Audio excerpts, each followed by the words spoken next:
How about the 6-1 New York Giants? How about the 6-1 New York Football Giants? Did anybody really see this one coming? GiantsNation, I know you were the only one, but everybody else, did you really see this one coming? Nobody did, but we're not complaining.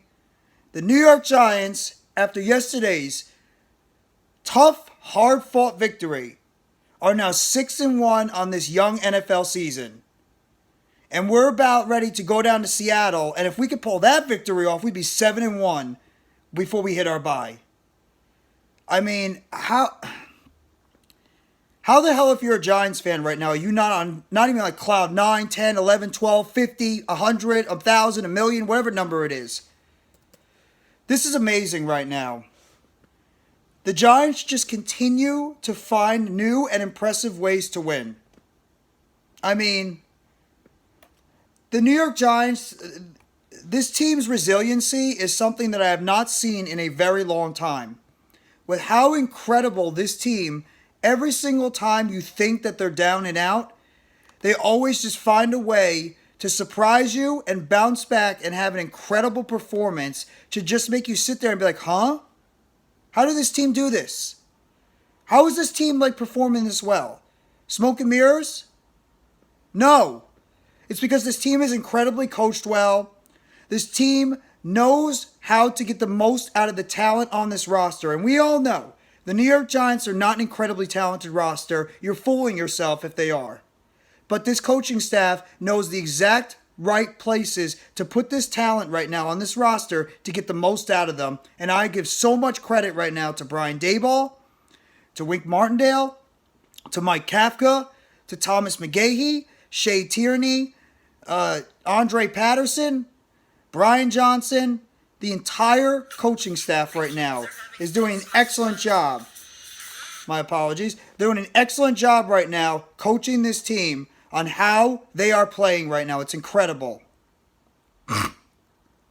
Anybody still want to talk trash about Daniel Jones? What more does Daniel Jones have to do to finally get the respect this dude deserves? I mean, he's 6th in the league right now in QBR. 6th in the freaking league. 6th in the league. 62.6%. I know people don't care about the stats sometimes. Stats are overrated. I get it. I mean, Daniel Jones had over 300 all-purpose yards yesterday. Sure, he made a couple of throws that could have broken the back of this Giants team. That one throw where he threw it over the middle of the field and was picked off, but luckily the Jaguars, and I'm going to get to them in a second because that coach has a lot to talk about that team. But Daniel Jones, this dude is getting it done in so many different ways. And you look at his stats. 19 for 30, 202 yards, 1 touchdown, no interceptions. He had a 94 quarterback rating, 87.1 QBR. I mean, 202 yards is not overly crazy, but you know what it is? It's efficient. And he also had 107 yards rushing, including a touchdown near the goal line that put the Giants up by 4. Daniel Jones right now is doing everything you want your quarterback to do. He's not putting up the gaudy fantasy stats. He's not doing what, the Patrick Mahomes, the Josh Allens, or these guys. Hey, look at Aaron Rodgers. Do you want him to be like Aaron Rodgers, whose team right now is crumbling in front of everybody? Do you want him to be like Tom Brady, who right now his team is losing to the freaking Carolina Panthers? Do you want him to be like Russell Wilson, who can't even get out of his own way right now when he's hurt over there in Denver? Justin Herbert, who can't even beat the freaking Seahawks and Geno Smith? And no disrespect to the Seahawks, but Geno Smith? Daniel Jones is playing winning football right now. And that's all you ask from your team. And Saquon freaking Barkley, I mean, this dude just continues to go out there and just churn up yardage all over the place. He was bogged down pretty much the entire game. And he ended up this game with 110 yards rushing. That is one of the quietest 110-yard rushing games you'll ever see because he was bogged down the entire game. At one point, he had about 27 yards rushing. And he still managed to be able to pick it up. This team just continues to make those clutch plays when they are there. And Daniel Jones, I'm so happy you showed that fire that you deserve because Marcus Johnson, catch the goddamn ball when you're at the 2-yard line. Daniel Jones putting the ball exactly where you need it to be, and you dropped it. How many times are these receivers going to drop the friggin' ball? Darius Slayton, you almost dropped the ball in the corner of the end zone. Thank God you were able to double clutch it and make the catch. Wandale, you were solid, but you even had a drop in the game. I mean, David Sills. David Sills is what he is. Richie James, he's becoming now an afterthought in this offense. I mean, Daniel Jones, Saquon Barkley, and the offensive line, the run offensive line, that lost 2 people in this offense, and we lost our tight end in this game. I'll get to them in a second because I have a little bit of an injury update on those guys. But Daniel Jones, Saquon Barkley, and this coaching staff, and this defense too. This defense was not great yesterday. It was not great. The Jaguars were targeting the middle of the field constantly, and they were picking up chunk plays. But once again, the New York Giants played that bend, don't break defense, where they're allowing you to go up the 20 to the 20, but when it gets down to it, the New York Giants are not letting you in the end zone. And you know what? One of the biggest plays in the game, if not the biggest play of the game, was Xavier McKinney strip sacking. He stripped the ball out of Travis Etienne's hands a couple of steps before he walked into the end zone. Then Julian Love recovered it. Once again, our safeties continue to play great football, and our secondary too. Everybody who's anybody, I know every content creator has already said this. Every single content creator, every fan of the New York Giants says the weakness of this team is the secondary. Well, we might have 2 lockdown corners right now because Dory Jackson, he's playing great football on one side. And how about Fabian Morneau? This guy's playing tremendous too. Our safety position is a strength right now in this team between Xavier McKinney, Dane Belton, Julian frickin' Love, and even Landon Collins got some play in there in the game yesterday. But also I want to get to the freaking referees. I mean, oh, by the way, there's a flag on the play already. Oh, look, another flag's on the play. Oh, this play just ended. Let's throw another flag. How many freaking times are you going to throw flags on plays that are not flags? I mean, these referees are making it very difficult now for people to actually enjoy the NFL games. I'm sick of it. You called that play at the end of the game where the ball rolled out of bounds and you put it all the way up to the 40. You call a bogus 15-yard penalty on Dexter Lawrence when he was just dragging down Trevor Lawrence. Not even intentional on anything. Oh, we got to protect the quarterback, though. Stop it. And I understand with the Leonard Williams one where he got driven, which he drove Trevor Lawrence to the field, but come on.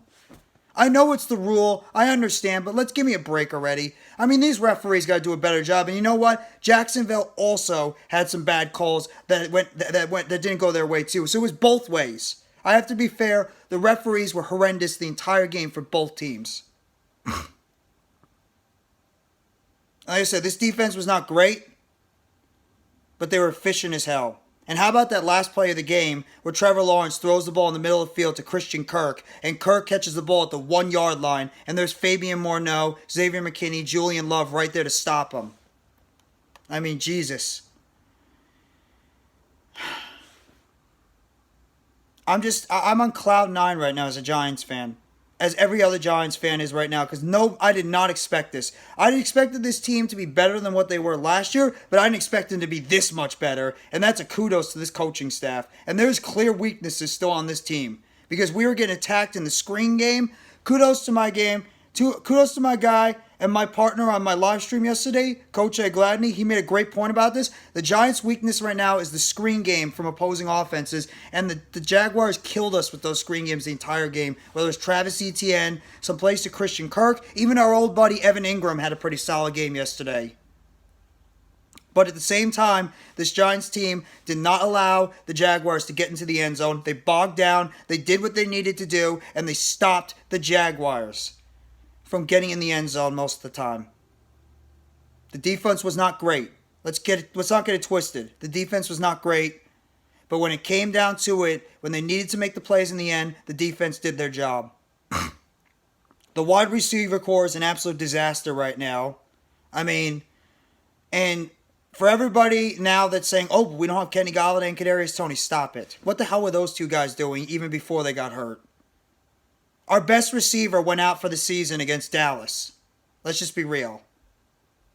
David Sills, he's a blocking receiver at best. I mean, Richie James, I really appreciate everything you did. You're just a depth receiver at best. DeMarcus Johnson, I've seen enough. You better have a better game against Seattle, or your snaps are going to be severely taken away once Golladay and Toney get back on the field. Wan'Dale Robinson, I think you're a very solid player. You're probably the best receiver right now on the team, but you're most likely a number 2, maybe a number 3 at best. The wide receiver position is a disaster, and I love that Daniel Jones got frustrated and pissed off when he threw the ball exactly where it needed to be in the hands of Marcus Johnson. He drops it, and Johnson had 2 drops on the game. But, I mean, the Giants, this team just continues to do what they need to do. And you know what? Everything wasn't pretty yesterday, and I'm going to get to the injury updates right now. The Giants suffered some severe injuries in this game yesterday. Some guys that are key players on their team. Key players. I just got a report from Jordan Renan that says that Daniel Bellinger suffered a fracture around his eye socket and his septum, and he might need surgery. If he needs surgery on his eye, he's done for the season, most likely. Maybe a couple of weeks, I don't know. I'm not sure how long of a time you need if you have surgery on your septum and your fracture around your eye socket. But, I mean, that was a scary play with Bellinger, and he ended up having blood dripping on his jersey. So prayers out to Daniel Bellinger. Hopefully you're going to be all right, bro. Evan Neal, our right tackle, he ended up getting hit right in the knee. He had to be carted out of the game. And now, Evan Neal might have a grade 2 sprained MCL. Once again, the New York Giants are the sprained MCLs, it seems like. Everybody gets a sprained MCL. But hopefully, that's at least good news that Evan Neal might not be out for the entire season. But at the same time, we're not going to be playing Evan Neal for probably the next few weeks if it is a sprained MCL. Because every other player we've had that has had sprained MCLs has missed at least 3, 4, 5 weeks of time. So I'm not expecting Evan Neal for at least the next few weeks, but at least it's not season ending. Tyree Phillips, you're going to have to do the job at right tackle. And Ben Bredesen also left with a knee injury. He's the only guy I don't have an update yet.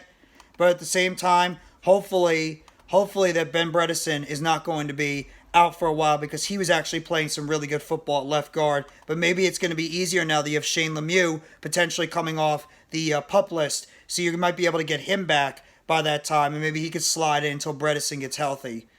But overall, the New York Giants just continue to go out there and they continue to do what is necessary to get the job done. And that is all you ask from your team. It's not pretty. It's not fantasy worthy. It's not anything like that. But the one thing that this team does is they're resilient. They're gritty. They're playing old school football. And this team is incredibly well coached. And no team makes better adjustments. Like in the first half, the Giants were getting gashed when they played zone defense against the Jaguars. And what happened? Wink Martindale saw it, and he immediately switched up to man. And what happened? The Jacksonville Jaguars offense started shutting down. That's great adjusting. Should have been happening a little bit sooner? Sure. But this coaching staff knows how to adjust, and they're getting the most out of this talent. That's the only thing that matters. And you know what? Like I said in the beginning of the video, special shout out to Daniel Jones and Saquon Barkley.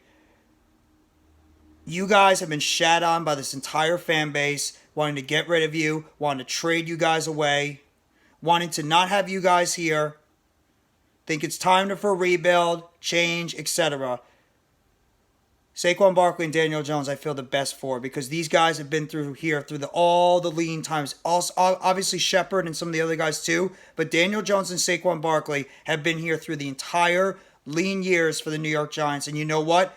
Both these guys are not only enjoying winning for the first time with the Giants, they are enjoying incredible success. Barkley is back to being the Saquon Barkley he was in 2018, and Daniel Jones is developing into a franchise quarterback in front of our eyes. So I feel the most happy and satisfied for those two guys. Dexter Lawrence is another guy I feel good for. He's also in his 4th year. I feel great for him as well, and he's having a fantastic season. Leonard Williams, another guy. O'Shane Ximines before he got hurt, another guy. Tay Crowder, Jalen Smith, Landon freaking Collins, welcome back. Julian Love. Andrew Thomas, the best right tackle and left tackle in football right now. Again, only gave up 1 pressure the entire game. How can you not be riding high if you're a Giants fan? Giants fans, Giants content creators, GiantsNation, let's continue to enjoy the ride. We're 6-1 on the season. We got Seattle next week in the afternoon in a very difficult game down there in Seattle. Don't take the Seattle team lightly. But let's just go down there and let's go handle our business. Let's get a W next week. Go into the bye at 7-1. We'll get some guys back that are injured right now after the bye, and we'll continue to handle our business. And that's when we start going against our divisional rivals. And that's where this team is going to get their wins, is divisional rivalries. Because Dallas won yesterday, they're 5-2. Eagles had a bye, they're 6-0 still, and even the Washington Commanders are 3-4 after they won yesterday against the Green Bay Packers, and holy crap, the Green Bay Packers suck. And the Tampa Bay Bucks suck. In a very mediocre conference, in a very mediocre NFL, why can't the Giants get it done? Why not? And a quick shout out to the Jets as well. Them as well. They've turned the ship around as well. Isn't it so nice to have New York football back to where it deserves to be? After 10 years, the decade of decadence in New York, guess what? We have 3 of the best teams in the NFL right now. They're all reside in the New York, New Jersey area. Isn't it pretty cool? But as a Giants fan, I'm on cloud freaking 9. And Doug Peterson, you better look in the mirror because your team was absolutely undisciplined yesterday. Over 13 penalties. Horrible clock management at the end. I mean, the Giants, they got a little bit lucky because I think Jacksonville just pretty much self-destructed towards the end of that game. And in a way, Jacksonville was outplaying us for a good amount of that game. And Jacksonville literally self-destructed by committing too many stupid penalties. And also, let's be real, Doug Peterson had horrendous clock management where he wasted 2 of his timeouts with about 8 minutes left in the game. And it was evident towards the end of that game where if he had another timeout with him, when they had that pass at the 1-yard line, Jacksonville could have very well won that game. But I'm not gonna complain. Thank you, Jacksonville. Another team. And once again, another team that had the chance to put us away and they couldn't get it done. They left that door cracked open for the New York Giants to have a chance to kick it in. And oh boy, did we kick it in again. And we made Jacksonville pay for their mistakes. And we are 6-1 now in the season. Daniel Jones, keep doing what you're doing, young fella. Saquon Barkley, you're the best running back in football again. Oh, damn, how good of a feeling it is. Brian Daboll, you smoked that cigar and that stogie right after the game. You deserve it, bro, for the way you're coaching. Joe Shane, thank you so much for these players that you brought in because these guys are getting it done right now. Wink Martindale, you keep doing your thing with that defense. Mike Kafka, one of the best play calls I've seen when he had that fake bootleg reverse for Daniel Jones. And Mike Kafka, he called a hell of a game yesterday too with some of those bootleg runs because Jacksonville had no answers for those bootlegs. They tried the whole game to stop Barkley, and Jones killed them with those bootleg runs on the outside. And Thomas McGahee, I'm happy we brought you back, man.